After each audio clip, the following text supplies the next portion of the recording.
क्योंकि सर देखो, प्यास लगेगी तब तो हम कुआं खोदने बैठेंगे नहीं।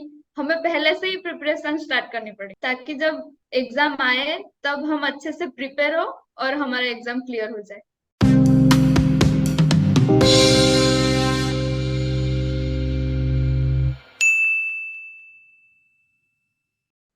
Hello everyone, welcome to acumen.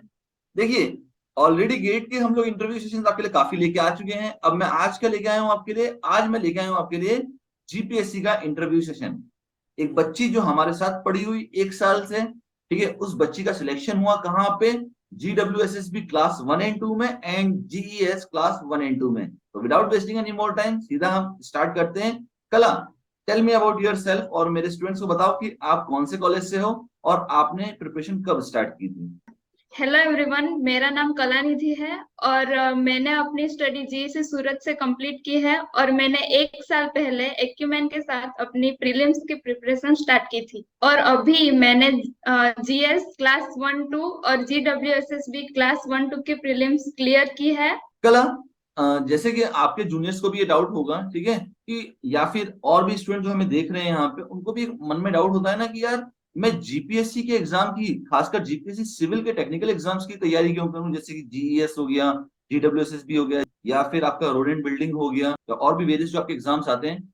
हम जीपीएससी सिविल की ही तैयारी क्यों करें? हमारे पास दूसरे एग्जाम्स भी हैं, गेट भी है, एसएससी जेई भी है, आरआरबी जेई भी है। तो हम सिर्फ और सिर्फ जीपीएससी सिविल के लिए पूरा फोकस क्यों करें? हमें लास्ट ईयर में या उसके बाद कहीं ना कहीं से तो हमें किसी भी एग्जाम की प्रिपरेशन तो स्टार्ट करनी ही होती है। और जैसे कि गेट हो गया, एसएससी जेई हो गया, जीपीएससी हो गया। और गेट थोड़ा सा मुझे टफ लगता था, तो इसीलिए मैंने जीपीएससी चुना। और उसमें जॉब स्टेबिलिटी भी मिल जाती है, और वो मेरे लिए, मुझे लगा कि वो मेरे लिए बेस्ट प्रोफाइल है। मैं जब कॉलेज में थी तभी मैंने सोच के रखा था कि जब मैं लास्ट ईयर में आऊंगी या उसके बाद मैं उसकी प्रिपरेशन करूंगी। कहीं पे सुना था मैंने, अभी मुझे पता नहीं था कि उसका सिलेबस क्या है, कैसा होता है, कितने स्टेजेस में होता है। लेकिन जब मैं लास्ट ईयर में आई तब मैंने सोचा, अभी सोच के रखा था कि मैं प्रिपरेशन करूंगी। तभी आपका सेमिनार हुआ हमारे कॉलेज में। उसके बाद मैंने एंटर किया प्रीलिम्स के एग्जाम में। और तब से मैंने सोचा कि हाँ, जीपीएससी की प्रिपरेशन मैं अभी से करूंगी।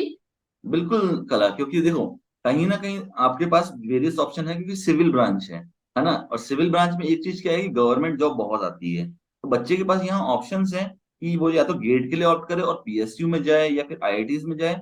या अगर बच्चे को ऐसा लगता है कि कहीं ना कहीं मेरे से गेट हो नहीं पाएगा या गेट थोड़ा टफ पड़ रहा है मुझे, तो वो जीपीएससी सिविल के लिए आगे जाता है। क्योंकि यहाँ पे आपके पास वेरियस एग्जाम्स हैं जो पूरे के पूरे साल में आते हैं, जैसे कि आपका जीईएस हो गया, GWSSB हो गया, ठीक है, रोड एंड बिल्डिंग हो गया। तो यहाँ पे एक अच्छा ऑप्शन है कि आप 1 साल के अंदर अंदर अपना एग्जाम क्लियर करो और एक ऐसी जॉब ले लो जहां पे आपको जॉब सिक्योरिटी भी हो।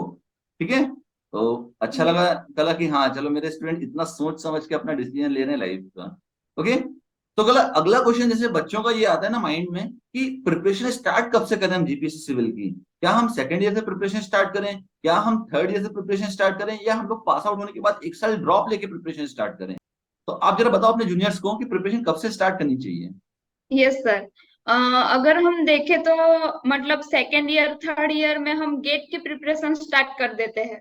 और काफी सारे बच्चे होते हैं जो नहीं भी करते और लास्ट ईयर में आ गए। तो फिर जीपीएससी उनके लिए बेस्ट है।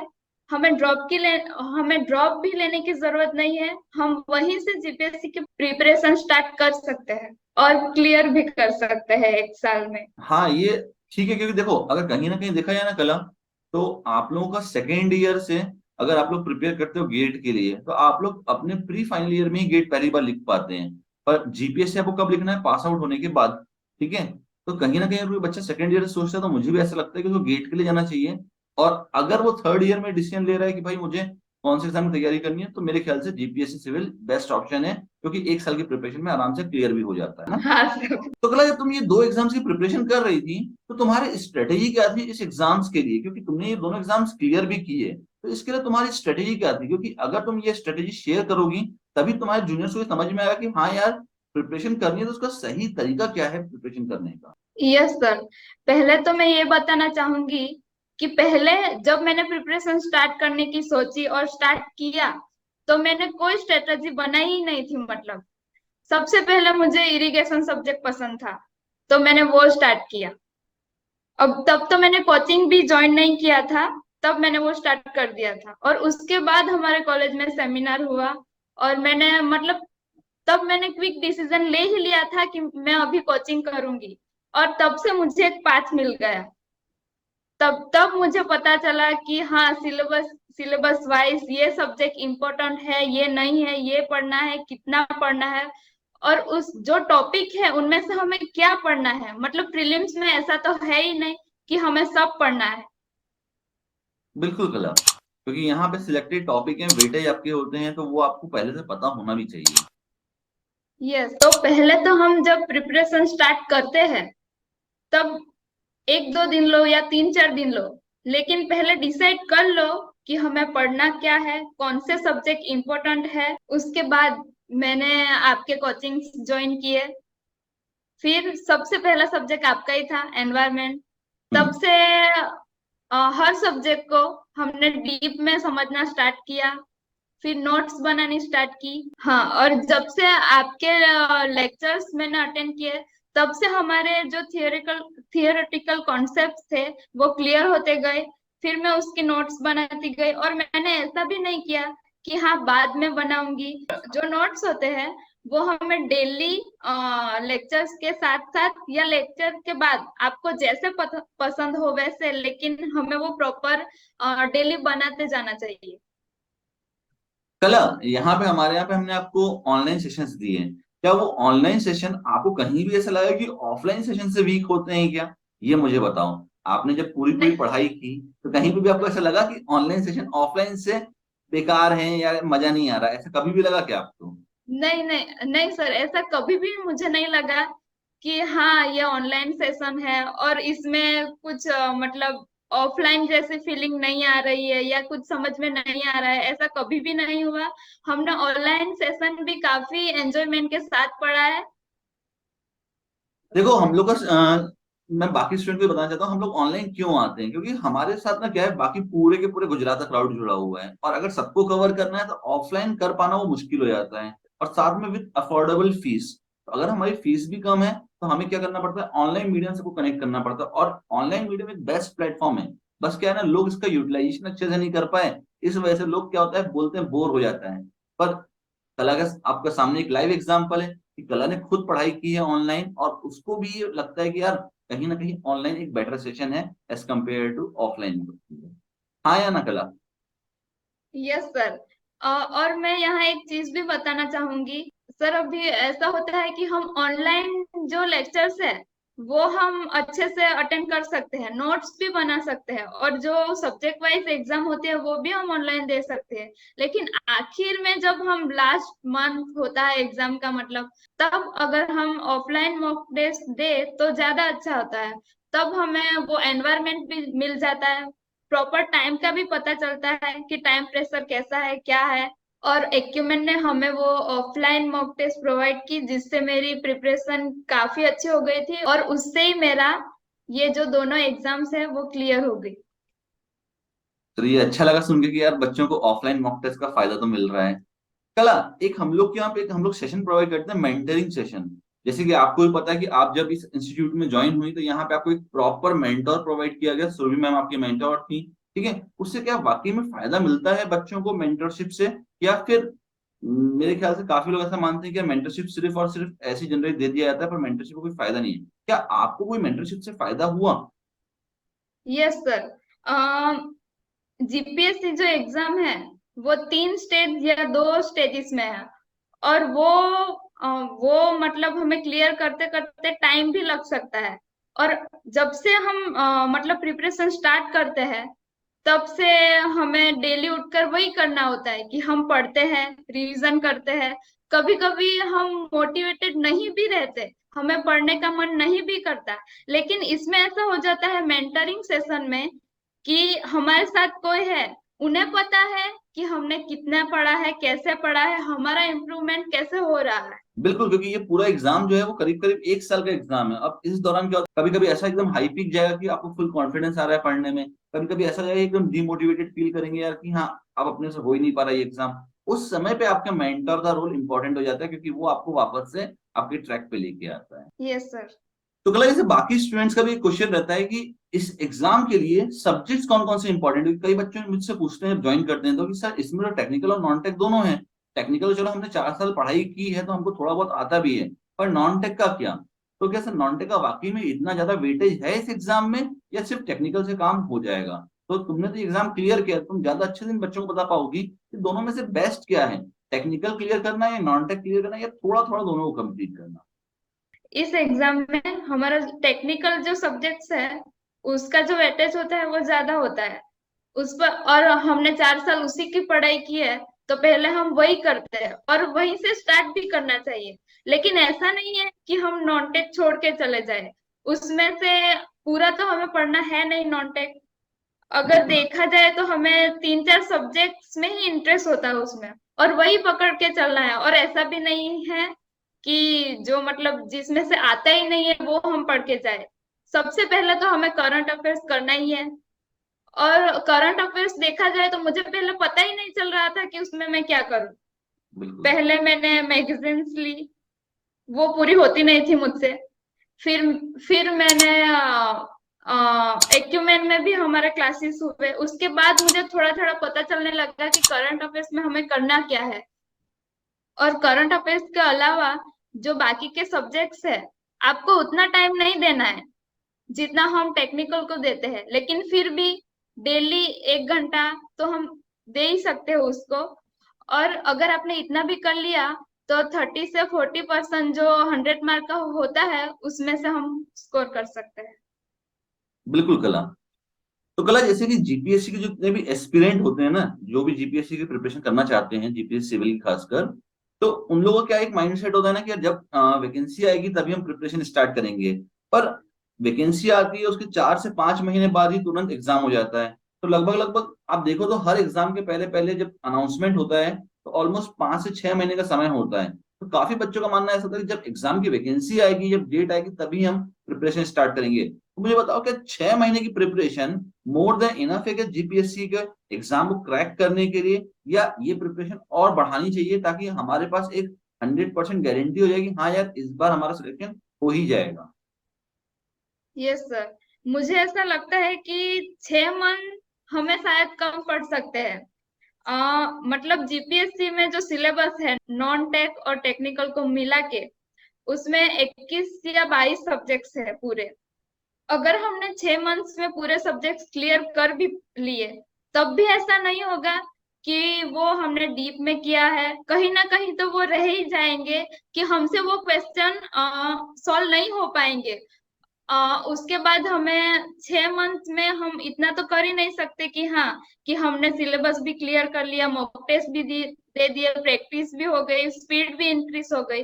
और जीपीएससी में हमें एक क्वेश्चन के लिए 40 सेकेंड्स ही मिलते हैं। हम सबको पता होता है कि हमें पूरे तो अटेंड करने ही नहीं है, लेकिन इतना तो अटेंड करना ही है, और वो भी सही अटेंड करना है कि हम वो मेरिट तक पहुंच पाए। अगर वो नॉलेज ही इतना मतलब डीप में नहीं होगा, हम स्पीड में वो सॉल्व ही नहीं कर पा रहे हैं, तो शायद हम वो क्लियर ना भी कर पाए। इसीलिए मैं सजेस्ट करती हूँ कि कम से कम 1 ईयर की प्रिपरेशन तो हमें करनी ही चाहिए। ऐसा नहीं सोचना है कि हाँ वैकेंसी आएंगी तब हम प्रिपरेशन करेंगे, पहले से ही स्टार्ट कर दो। हमें पहले से ही पता है कि वैकेंसी तो आने ही वाली है, तो 1 साल से पहले हमें प्रिपरेशन स्टार्ट कर देनी चाहिए। क्योंकि सर देखो, प्यास लगेगी तब तो हम कुआं खोदने बैठेंगे नहीं, हमें पहले से ही प्रिपरेशन स्टार्ट करनी पड़ेगी ताकि जब एग्जाम आए तब हम अच्छे से प्रिपेयर हो और हमारा एग्जाम क्लियर हो जाए।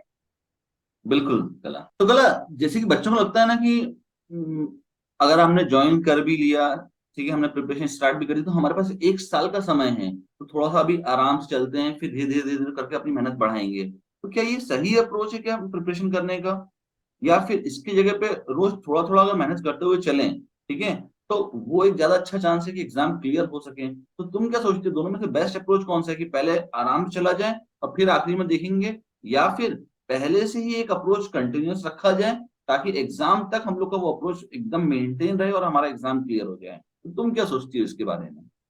Yes sir.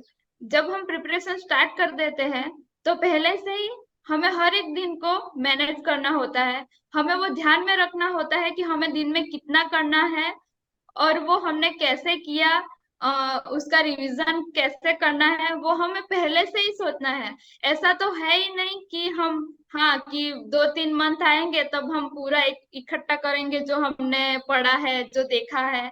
हमें पहले से ही नोट्स प्रॉपर बनानी है और वही काम आएगी लास्ट दिन।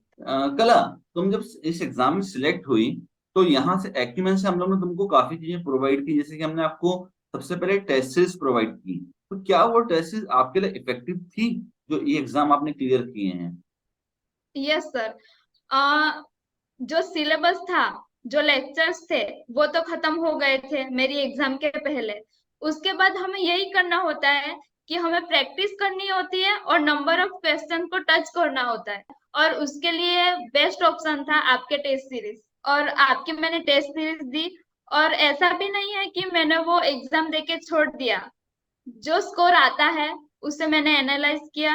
मैंने अपनी मिस्टेक, कौन से टॉपिक में, कौन से एक क्वेश्चन में मैं गलती कर रही हूँ, वो मैंने देखा और नोट्स में वो ऐड करती गई। और सर जो टेस्ट सीरीज थी वो ऐसे ही थे जो हमारी एग्जाम में आते हैं। और मैंने कई बार एग्जाम देते देते भी वो याद किया है कि हाँ, मैंने ये क्वेश्चन देखा था, मुझे आता था। और अगर नहीं भी आता था तो मैंने वो मिस्टेक से सीखा है और मैं वो एग्जाम में सही करके आई। वेरी गुड, ये अच्छा लगा कि मतलब किसी बच्चे को टेस्ट सीरीज से फायदा तो हुआ, क्योंकि टेस्ट सीरीज जब हम लोग भी बनाते हैं ना कला, तो हम लोग ये ध्यान में रखते हैं कि जैसा भी चेंजेस किसके जीपीएससी के अंदर हो रहा है, ठीक है, वो हमारे टेस्ट सीरीज के अंदर भी इनकॉर्पोरेट हो। ठीक है, क्योंकि अगर हम लोग आपके लिए अपडेटेड टेस्ट सीरीज नहीं निकालेंगे तो आप लोग के भी सिलेक्शन के चांसेस क्या हो जाएंगे, घटते जाएंगे। इसीलिए जब टेस्ट सीरीज को शेड्यूल किया जाता है, उसका टाइम एक अच्छा फिक्स करते हैं कि कब से स्टार्ट करना है टेस्ट सीरीज। दूसरा, जो क्वेश्चन होते हैं उनकी भी क्वालिटी को वैसे ही रखा जाता है ताकि आप लोग के एग्जाम के पेपर भी एग्जैक्टली मैच कर जाएं उसी पेपर से। Yes sir. तो कला, हम लोग जो आप लोग को यहाँ पे मटेरियल प्रोवाइड करते हैं ना, हमारी पूरा बुक का सेट हम लोग प्रोवाइड करते हैं, तो वो कितना हेल्पफुल है बेटा आप लोगों के लिए? क्योंकि मैंने जब भी बच्चों को ये दिया है तो मैंने हमेशा बच्चों से फीडबैक लिया है कि यार और क्या अपडेट करना है इस कंटेंट में, क्योंकि आपको ही पता है हम लोग हमारे यहाँ पे हर बच्चे को थ्योरेटिकल बुक प्रोवाइड करते हैं, साथ में पीवाईक्यू भी प्रोवाइड करते हैं, प्रीवियस ईयर क्वेश्चन बैंक। तो जब आपने थ्योरी बुक को यूज किया तो आपका क्या फीडबैक था उस थ्योरी बुक के रिगार्डिंग? Yes sir. जैसे कि मैंने पहले भी बताया कि हमें पूरा थियरी तो पढ़ना ही नहीं है। तो जो एक्यूमेन की हमारी बुक है वो वैसे ही डिजाइन है जैसा जीपीएससी में सिलेबस है। हमें कहीं और से कुछ भी गैदर करने की जरूरत नहीं है। इंफॉर्मेशन जो भी है उसमें है ही, एक ही जगह पे। हमें जो चाहिए, जिससे हम स्कोर कर सकते हैं, वो सब उसमें आ ही गया है। तो हाँ, अगर आपको नोट्स नहीं बनानी है, मतलब आपके पास टाइम कम है, तो उसी बुक से भी काम चल जाता है। मैंने सर्विंग और एनवायरनमेंट जो आपके सब्जेक्ट्स थे, मतलब वो इतने अच्छे से हमने पढ़े थे। तो सिर्फ मुझे वो बुक में टिक करना था कि हाँ, ये इम्पोर्टेंट है। हाँ, सब इम्पोर्टेंट ही होता है, लेकिन जो एक वर्ड होता है जो हमें एग्जाम में टिक करना होता है, बिल्कुल। बस ऐसे ही वो जो आपके जो सब्जेक्ट्स है, मैंने पूरी बुक पढ़ी है। पूरी जो बुक है वो मैंने बस बॉल पेन से टिक करके रखी है कि हाँ, ये बस। और ऐसा भी नहीं है, वो पूरा बन भी जाता है एग्जाम में। कहीं ऐसा लगा ही नहीं कि हाँ, मुझे वो नहीं याद आ रहा है। बस सर, यही तो एक्यूमेन की अच्छी बात है। जो कंटेंट है वो हमें एक ही जगह पे मिल जाता है, तो कहीं हमें और भटकने की जरूरत ही नहीं है। बिल्कुल कला, क्योंकि जब हम लोगों ने डिजाइन भी किया ना इस पूरे के पूरे मॉड्यूल को जीपीएससी सिविल के, तो हम लोगों ने यही सोच के डिजाइन किया कि हमारे बच्चे को कोई और बुक रेफर ही नहीं करनी पड़े। अगर प्रैक्टिस क्वेश्चन चाहिए तो वो हम प्रोवाइड करें, ठीक है, प्रीवियस ईयर क्वेश्चन चाहिए तो वो हम प्रोवाइड करें, अगर बच्चे को थ्योरेटिकल बुक चाहिए तो वो हम प्रोवाइड करें। हम लोग हैंड रिटन नोट्स भी देते हैं हमारे ऐप पे, और साथ में हम लोग आपको बुक्स भी देते हैं, ताकि आपके पास दोनों ऑप्शंस रहें, आपको बेस्ट किस ऑप्शन से पढ़ाई करनी है वो आपके पास अवेलेबल रहे। तो कल हम लोग आपको ना एक बुक प्रोवाइड करते हैं, previous year question bank acumen की तरफ से हम लोग आपको प्रोवाइड करते हैं। और जहां तक मुझे अभी तक बच्चों से फीडबैक मिला कि सर ये एक ऐसी बुक है कि मतलब जिसमें पूरे के पूरे क्वेश्चन अक्यूमुलेटेड वे में दिए गए हैं with each and every question in detailed solution. ठीक है, तो आपका फीडबैक क्या है इस बुक के रिगार्डिंग, या आपको यस इस सर। बुक ने कैसे हेल्प किया during your journey of clearing these two exams? आपने जो हमें पीवाई क्यू दिया है, पहले मैंने वो नहीं देखा था। मतलब आ, बस नोट्स बनाती गई और क्वेश्चन सॉल्व किए ही नहीं पीवाईक्यू में से। आपने बोला था कि हर सब्जेक्ट के बाद या हर चैप्टर खत्म होने के बाद हमें वो लगाना है, लेकिन मैंने नहीं किया।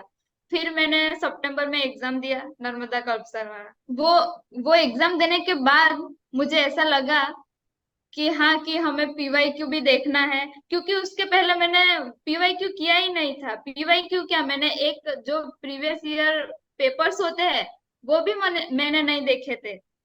फिर उसके बाद मैंने पीवाईक्यू लगाना स्टार्ट किया। और जब पहली बार मैंने वो स्टार्ट किया तब मुझे टाइम लगा, क्योंकि मुझे क्वेश्चन के साथ साथ वो डिटेल सॉल्यूशन भी अच्छे से समझना था। फिर मैंने वो दो तीन बार उसका रिवीजन किया, और वो जो कॉन्सेप्ट्स थे, अब वो कॉन्सेप्ट्स मेरे बहुत अच्छे से क्लियर है, और उसी की वजह से मेरे ये 2 एग्जाम क्लियर हो वेरी गुड कला। तो कला, अब ज्यादा इंटरव्यू को और बड़ा नहीं करेंगे, ठीक है, इंटरव्यू ऑलमोस्ट फिनिशिंग पे है आपका, ठीक है।